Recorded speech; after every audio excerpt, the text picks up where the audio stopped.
I'm very excited to be able to introduce the man of the week, at least in my life. Welcome to Giordano from theJuiceMedia. And for people who don't know who you are, Giordano, give us a 30 seconds introduction to you, please. Hi, Julie. It's great to be here. My name's Giordano. I run a YouTube channel called theJuiceMedia, where we produce a series called Honest Government Ads, where we impersonate shit governments and other associated shit entities. And we focus a lot on climate politics, but other stuff as well, mainly focused on Australia, but occasionally we make videos about other governments. And our latest one is about Norway and Equinor. So this week started with me laughing so hard watching your video about Norway. And honestly, Giordano, I don't think I have laughed this much for many years. Great. Tell me, I would also recommend people to press pause and see the video if they haven't seen it already. I'll link to it in the description. They can see it on YouTube. It's called Honest Government Ads, Visit Norway, and it's on JuiceMedia channel on YouTube. So, but for someone who hasn't seen it or needs to know exactly, how would you describe this kind of video for someone who doesn't know what it is? Well, look, we impersonate governments. That's what we do. And in this case, we impersonated the government of Norway. And we just try to cut through the spin and the messaging to distill some of the most basic messages, the things that we just wish our government would just be honest about. You know, it's one thing having shit policies, but it's just another thing having to deal with governments that then try to sell them to us as like amazing climate leadership, or, you know, helping people or closing the inequality gap. If at least governments were honest, that would be something. And so in a way, the series is kind of therapy, because it at least gives us a sense of, well, at least they're honest, you know.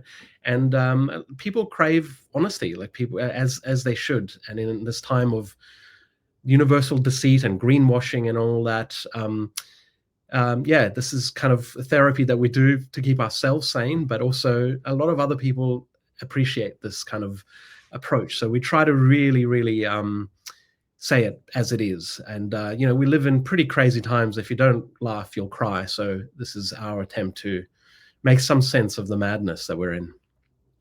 I think you're using the word therapeutic and keeping sane.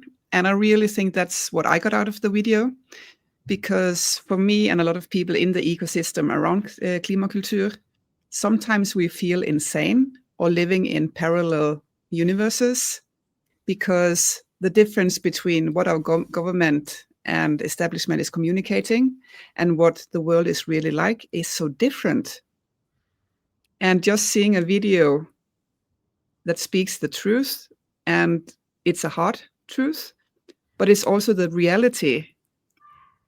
So I feel, after watching the video, I felt so seen.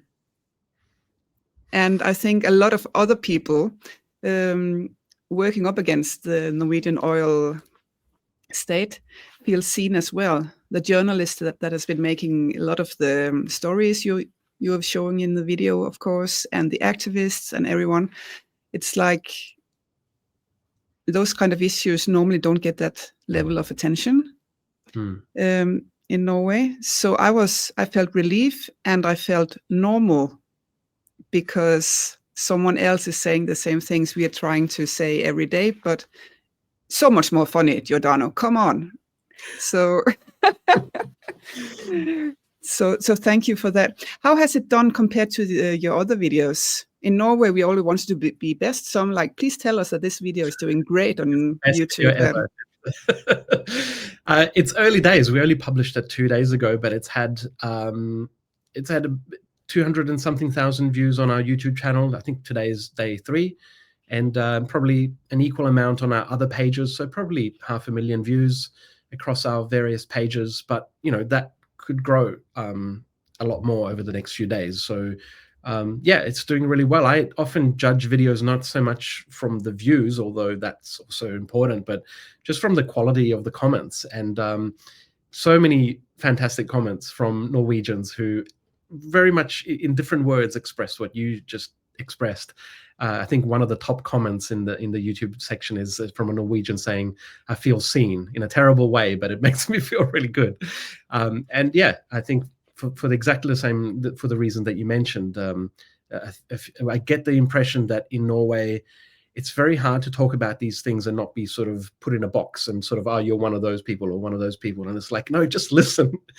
And it has a lot to do with the culture that has been so, I would say, almost warped by this incredible wealth from oil money, this incredible sovereign wealth fund, which, here in Australia, we look up to and admire. And I think a lot of the world goes, well, if you are going to be an extractivist, fossil fuel digging up country, at least share the benefits of that with the people. And so here in Australia, we hold Norway up as a shining example. And I'd like to come back to that because there's a point that I think is really important about that, the dangers of holding up Norway as an example. And so, yeah, it's kind of hard to talk critically about that because there is so much good about it. And yet we are now in a climate crisis. We have to be able to critique this structure, this culture that has become rich of oil and now somehow needs to change direction. And I think in Norway, from what I've understood, it's very hard to do that because you're not fighting just against the fossil fuel companies, but you're also fighting against a culture that's really strongly embedded in the society. And it's a real challenge. And I'd really, take my hat off to all the activists and people working there, because I feel like you have a double challenge in that regard. Yeah, because often when I see environmental organizations doing stuff online, it's like the billionaires are bad and the fossil fuel billionaires and all that. And in Norway, it's so much harder because the billionaires are every one of us, because, it's a state-owned oil company, and we're not just fighting the bad guys at the top, but we're also fighting ourselves in a way, which is a very powerful tool, I think, to keep us silent. For sure. So I would like to show a little piece from the video, Giordano, and it's a 30-second snippet out of a 3.5-minute video. And yes, just enjoy. From Equinor, Norway's state-owned energy company. You might remember us from our greatest hits, like being told to piss off from the Great Australian Bight. Now we're being told to piss off from Rosebank, the UK's largest untapped oil field. Why? We even funded a nice computer game that promotes fossil fuels to British school kids. Call it Equinormal. Okay, that's messed up. But how else do we stop kids from blockading our oil refineries? Unless we brainwash them early with Petroganda. Petroganda is Norway's official religion. It's what happens when a country relies too much on oil money and its head gets wedged so far up Equinor's arse, Thor couldn't dislodge it even if he tried. That's my very basic video editing skills, where I just made Norway go around and then had to play with the Equinor logo. And because when I wrote that line, I didn't have that imagery so graphically in my mind, but I thought, I'll figure out a way to insert Norway into Equinor and something. And then I was like, well, the logo is actually perfectly designed for that. It's almost uncanny. So so there you go. That's my video editing skills, which is not my forte. So that's just amazing. Another amazing part about this clip is, of course, the use of the word Petroganda, which we in Klimakultur uses a lot. We even have our podcast, the Petroganda podcast. And in your video, it's been named the religion of Norway. Thank you, Giordano. Well, thank you. I just stole that from your from you, because that's where I heard about the term Petroganda, and it immediately captured the concept so beautifully. So I'm good friends with Ketan Joshi, who does a lot of work. He lives there, but he also does a lot of great work in our climate and energy analytics scene. And so I've followed his work for a long time. And he linked to one of your presentations, which was called "Is This Petroganda?" And I think in your introduction, you talk about how you give a content warning to your audience, saying, trigger warning, we're going to be mentioning oil and climate crisis and oil production and Norway all in the same sentence. And that really, for me, that was one of the first sort of little insights that sort of helped to guide me into how to make this video is really, so it's actually hard to talk about these things in Norwegian culture and Norwegian society without people getting triggered or people getting, going into battle stations mode. So I thought I would put that term propaganda in lights there, because it is such a key word in this whole conversation topic. So but yes, credit where it's due, and thank you for coming up with that word, because it really helps to define credits where it's due. We stole it as well from someone else. And Right. that someone else is the amazing American journalist Amy Westerveld, Right. Okay. who we've been following for years. And she also had a great podcast and a media outlet called Drilled. And I heard her talk at a panel a year ago or two, where she used that term. And we talked to Amy, and she loves that we are using the term. But of course, it comes from Amy Westerveld. But So, we also think I would love Yeah. to put that in the video description, because we've in the video description of all our video, most of them, we try and provide all the sources and key reading for people to follow up. So if you could send me that, I'll add it to the video description as well. The Amy's. I'll send you the Amy's propaganda. She has something on the website as well about it. But also, I think it's so accurate for Norway, where so much of the fossil fuel industry is state-owned, and the state is such a big actor in it, also in promotion and sponsorships and communication about the oil. And also because so much of the communication about Equinor and the fossil fuel industry is aimed at children. So you have hundreds of thousands of Norwegian children who from kindergarten is being exposed to the Equinor logo, which I now can only see as the behind of a human being, where the Norwegian country can disappear up into. Yeah. So propaganda, we think it really works and easily explains how the society is influenced by it. So, but can I just say something on that, because when we do mention the Equinor video game that was produced to promote Rosebank and fossil fuel production to British school kids. So obviously Equinor is expanding now into other areas of international propaganda. But here in Australia, in a way, it's worse in the sense that we have some of that. We don't have that so much here in the eastern states, but in Western Australia, which is our mining and fossil fuel colony part of Australia, is completely culturally dominated by these mega companies such as Woodside and BHP and our equivalent. They're not state-owned. They pay very little of their royalties and taxes go towards the benefit of Australian society. Most of it goes to international shareholders, and most of these companies are not even Australian, they're foreign owned. And yet they have the impudence to put their logo on everything, and they even have a children's life-saving program in Western Australia. We call it nippers. It's like when you're trying to become a lifeguard, but when you're under 12, I think you join the nippers program, and these kids are running around, and it's sponsored by Woodside, and they're running around, and they're called the Woodside nippers, where they have these cute little kids with their bathers and everything, and then they've got this gas company logo on top, and everyone thinks it's normal. And I'm like, they're not even contributing to our sovereign wealth fund. Like, this is what are you doing? So yeah, but it's ubiquitous, yeah. But also in Australia, I haven't seen any other countries or regions that have done that. But earlier this year in the ACT territory, the Canberra region, they implemented the first ban on fossil fuel sponsorships of education in schools. Right. So at least. Yeah, no, at least, yeah.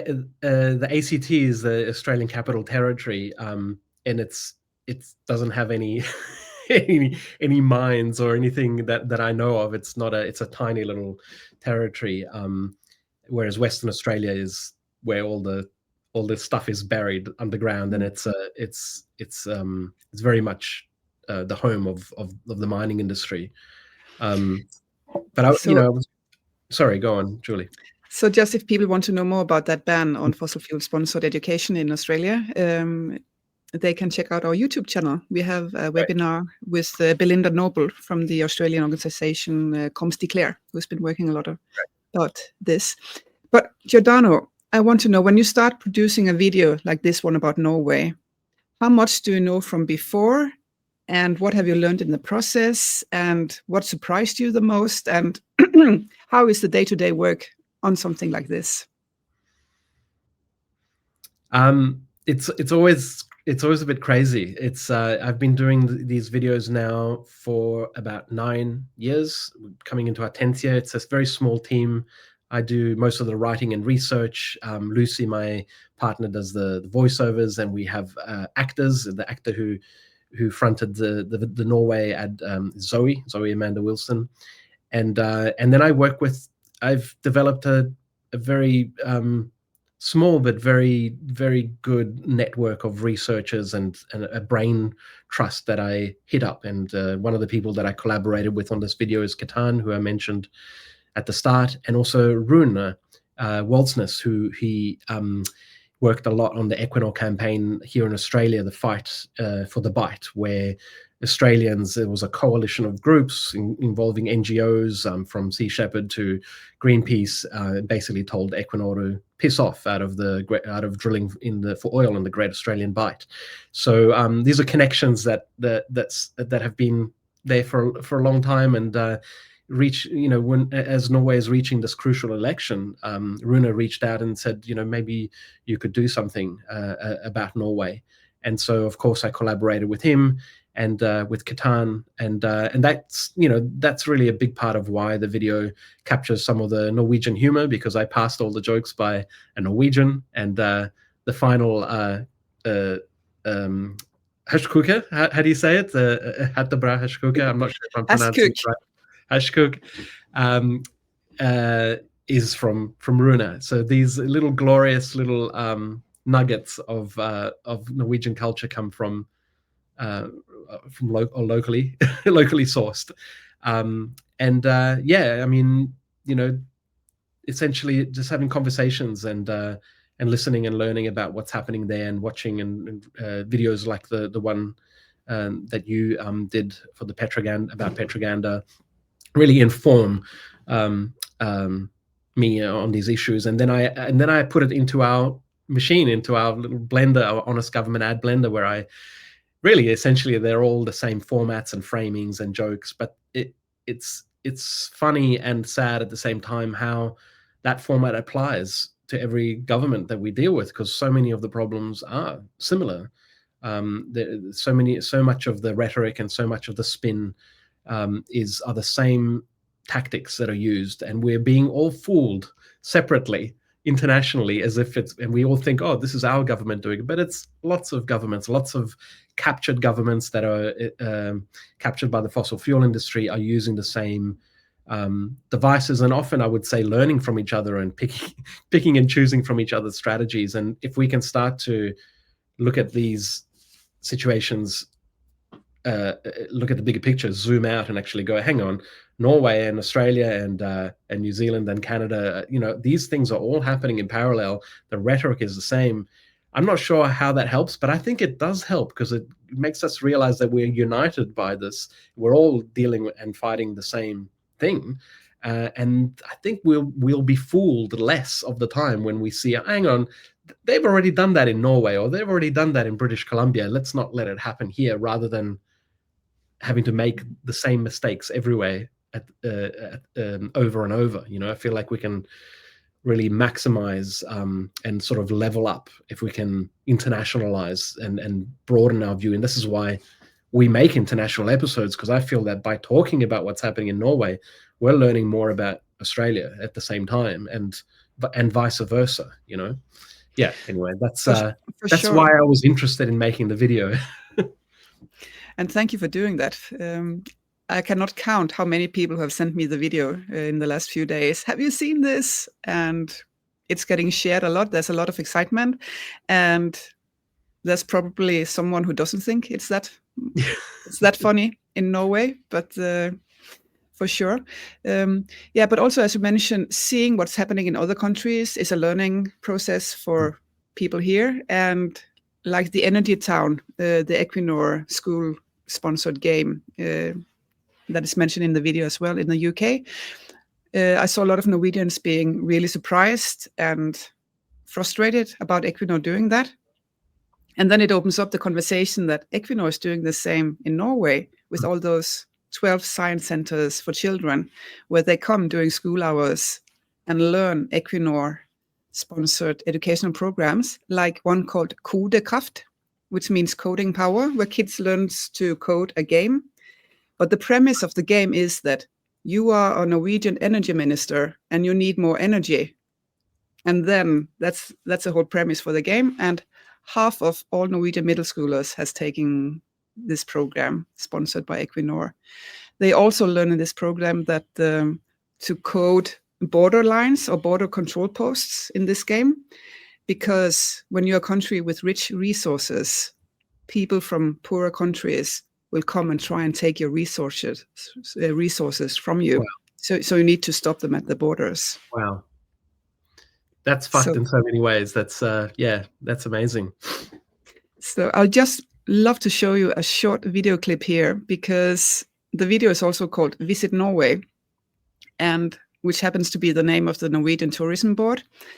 And last year, when it was so hot in the southern Europe, as it is due to climate change, because of Norway producing a lot of oil, contributing to that, Visit Norway started a coolcation campaign. And I'll just show the short video here, and then I'll read what it says, because for people not watching this on YouTube.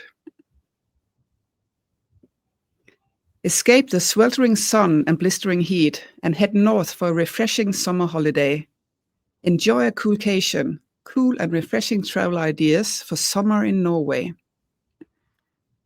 And I think that is kind of the most horrific business idea for Norway, just to first we contribute creating climate crisis and extreme weather and blistering heat. And then we launch the coolcation concept massively and attract people to come to Norway, where it still is cooler, even though it's super hot this summer. So that only is. If you've got money to spend here. If you're trying to be an immigrant here, then no, don't come to Norway. Yeah. No, it's. So that's also why the video is super funny. I'd just like to show one more here. You're mentioning the word hestkuk, which is used in the video. It comes from the northern Norway. And in the northern Norway, we have a huge bike ride every year called Arctic Race. And as you can see here, Visit Norway and Equinor are two of the biggest sponsors there. So you see Visit Norway and Equinor closely tied together. So our video isn't that far from truth, really. It's barely satire.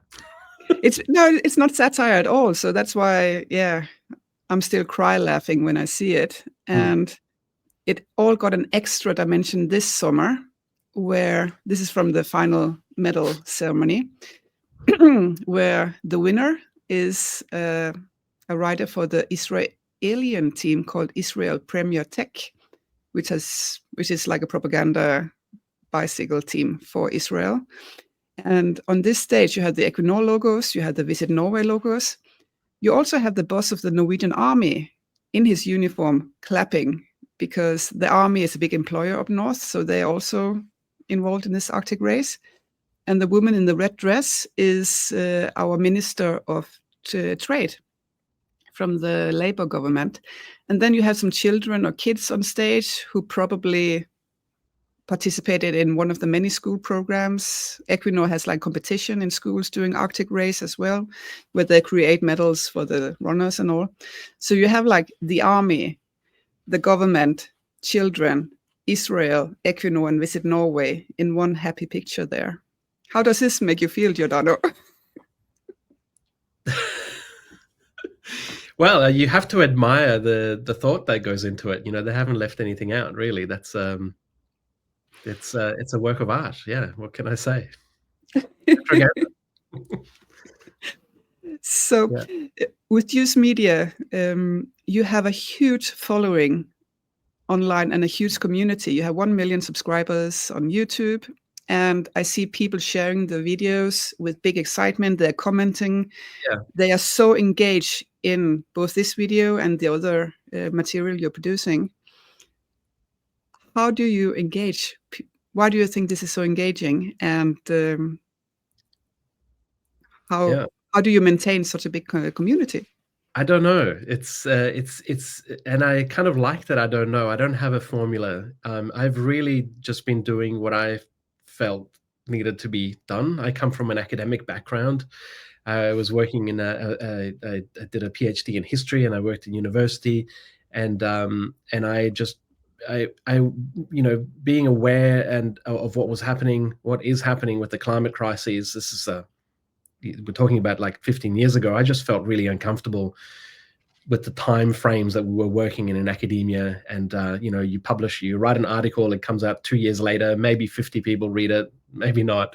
And I was like, what, you know, we supposedly have the smartest people in the world coming, you know, through academia, but if we're not going back into the real world and talking to real people about the issues, if we're not applying the knowledge and the skills and the communication, you know, tools that we've developed here for understanding and interpreting the world and then trying to propose solutions, if we're not doing that in a way that's actually impacting what are we doing here. And you know, as I was going through this mental process, YouTube came onto the scene, and I immediately saw the benefits of, well, this could be an alternative publishing place where I could start to do things. And I don't know, I having an Italian background, maybe that's I was born in Florence, where satire from Dante, from the days of the Divine Comedy, it's kind of in our blood. That kind of crept into it too, and I thought we need to include some comedy here, because it really is, so much of it is hilarious, even if it's depressingly hilarious. So I just did what I felt was urgently needed, which is talk about these things, make it funny, but also really no bullshit. Let's just really say it as it is, and I think people appreciate that. And I don't know, I have never really kind of thought about how to do it in a way that would create a big community. I just did the best that I could, and thankfully people resonated with that. And of course, I'm not the only one that feels this way. There are thousands and millions of people out there, and I think that's what attracts them. I'm always amazed at the quality of the response to our videos. The comment section in so many videos, you know, it becomes toxic, and it's just not, you don't want to go there. But I love reading the comments in our videos. There's so many smart, funny retorts, you know, sometimes self-deprecating. A lot of people from other countries going, can you please do my government next, you know? And we have a long list of requests from governments all over, from people all over the place wanting to cover their governments. But yeah, it formed organically, and it holds together organically. And I don't really know anything else other than just doing what feels urgently necessary right now, and just being as authentic and as possible. Yeah, I feel like that's the ingredient, the main ingredient, you know. And then lots of hard work as well. It's running, making videos, and, you know, especially jumping from one topic to the other month after month is quite draining. So thankfully we just took a break after the last Australian election, and this was our first video after a break. And yeah, I think having a break is good, because we came back with a bang and people appreciated it. Oh, for sure. In Klimakultur, we launched the expression Norwegian, both as a language and a state of mind. And in your video, you're using equinormal, which I haven't heard before, which is also great. And I think many of us working in this space in Norway, we are not born and bred Norwegians. I'm Danish, and my colleague Alan is Norwegian, but he's one of the managing to look through the bullshit and trying to speak another language than Equi-Norwegian. But how important do you think that your outside perspective of Australia is? Has that been a factor in you recognizing the bullshit from the government, and also just being unafraid to take it on? Is that a factor in your work, you think? Yeah, look, I think that's a really interesting question. I think definitely it's helped, because every country has its own version of petroganda, whatever, the blind spots that you grow up in a country, and you're educated through the schooling system, and the culture shapes you, and you just learn to sort of, be blind to so many different things. And the thing that I was struck almost immediately when I came here, now as almost 20 odd years ago, was the richness of, well, the history is an incredible history here. It's a shocking history of genocide and invasion and dispossession. The impact of which is still reverberating today. But yeah, seeing how little people here, settler people here, really knew about that history, really struck me. And so my initial contributions, even the very first videos that I was making through the Juice Media, were really about amplifying Aboriginal voices, Indigenous voices. And I became very involved in trying to make this country's history more easily understandable for Australians. After that, we moved into satire and criticizing the government specifically, but I didn't do that until I had my citizenship, because I thought that they would kick me out if I started doing that too soon. So once I became Australian citizen, then I felt I had more of a right to become more critical about this government. But it wasn't so at the start. I'm also very grateful to be able to live here, and so it's a funny position to be in, because a lot of people here would say, well, if you don't like it, go back to Italy, and I'm like, God, no, I'd much rather stay here, thank you. But you fight for the things that you value. We don't criticize Australia because we hate it, and we don't criticize Norway because we have anything against Norwegians. These are places that we care about, and we want them to be better. And the reason that we bother critiquing Australia and Norway is because there is so much good, and all the tools for solving these problems are at our disposal.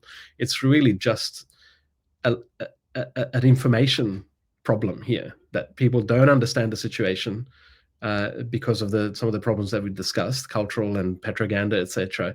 But once we can get through that, and once people realize, then all the tools are at our disposal. And I feel like we should probably realize that sooner than later, because I would rather that we did it early than experience the impacts that are coming our way through the climate crisis before people go, oh, okay, yeah, maybe we should stop digging up new oil and gas, So do you think a video like this can do more stuff than just make me happy and me feel seen and me having enough energy to keep on working for a few more months?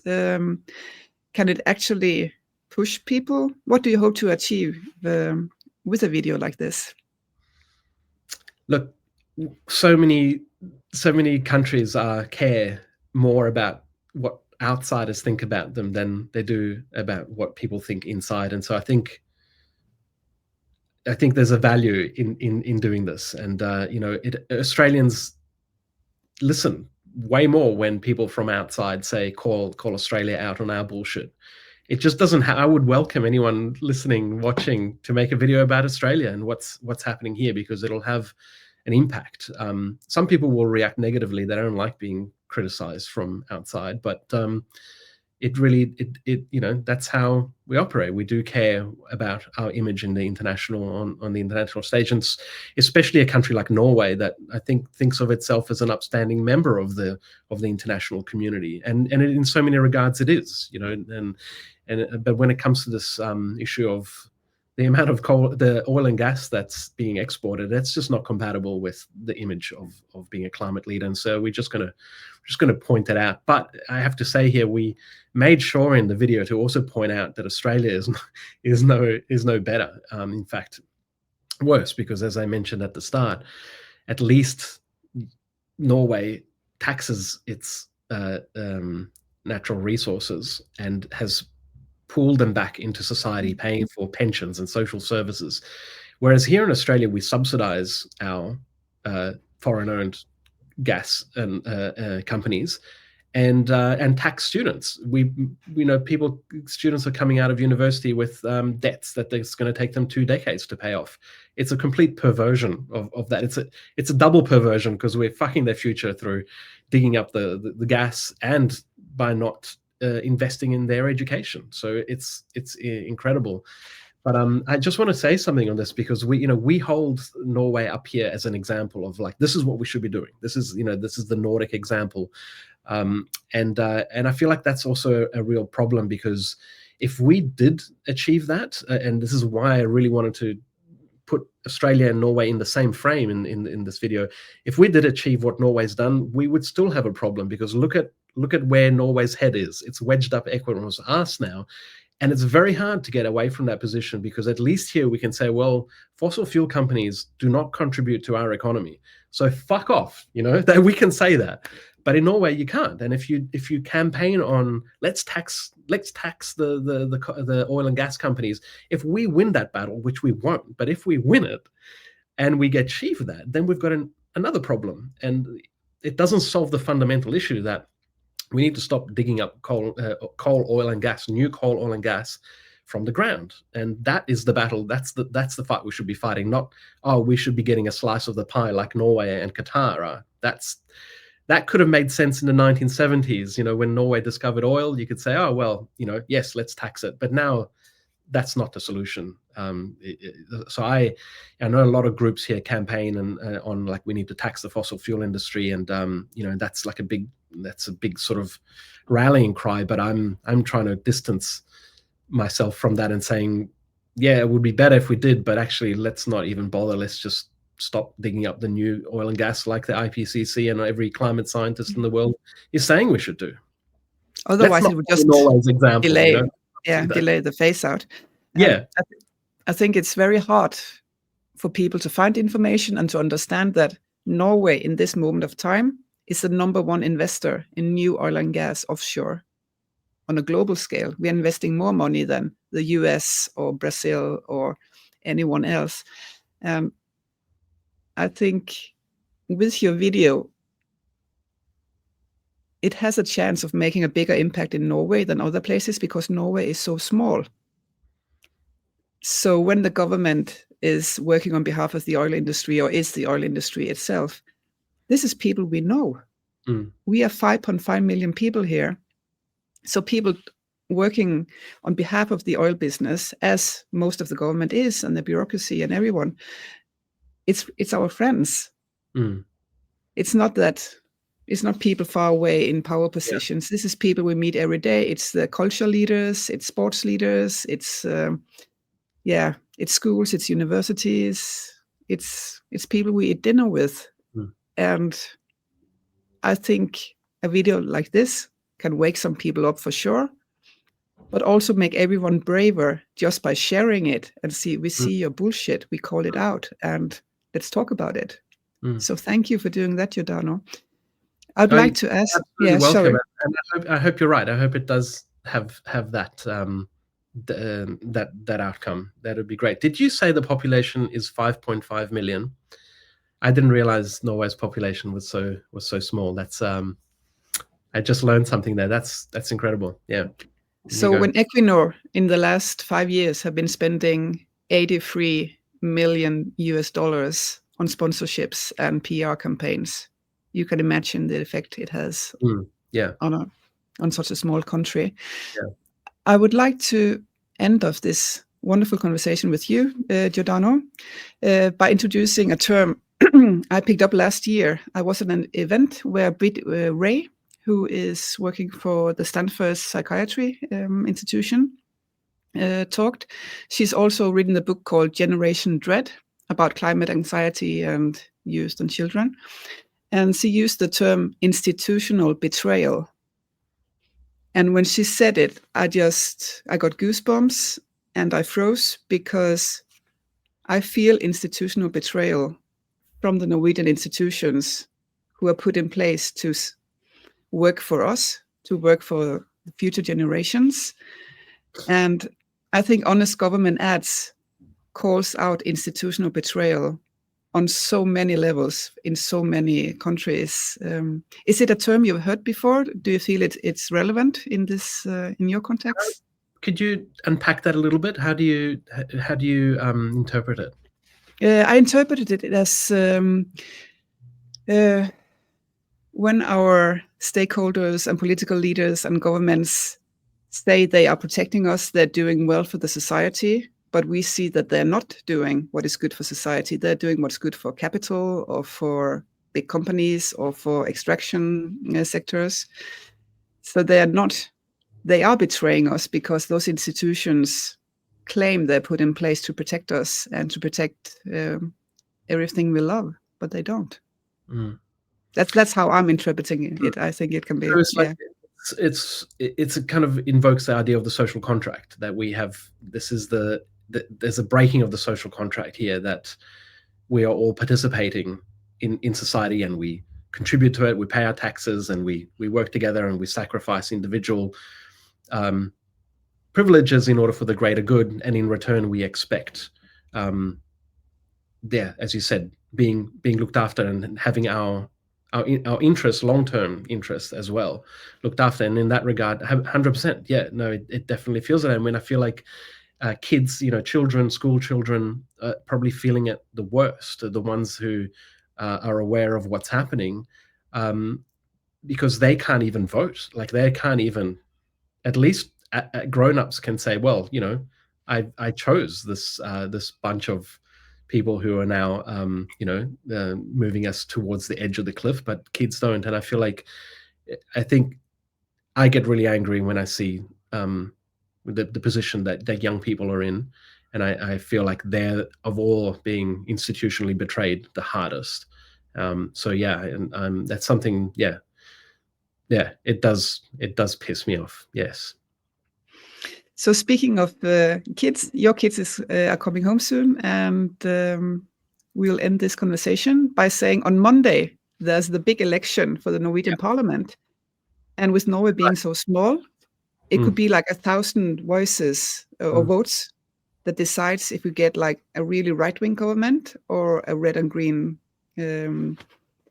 leaning government. So if we don't get the right-wing government, it will be, we can say that the video has been a success and made an impact. And if we do get a shitty government, your video wasn't good enough. Sorry. I'll take that. I'll take that. Now, we sometimes things go the way we want them, and sometimes it takes longer. But and we've seen that here in Australia. But good luck, Norway. Vote wisely. How are you seeing it playing out, Julie? How are you feeling about the election days out? Are you optimistic, or how are you feeling?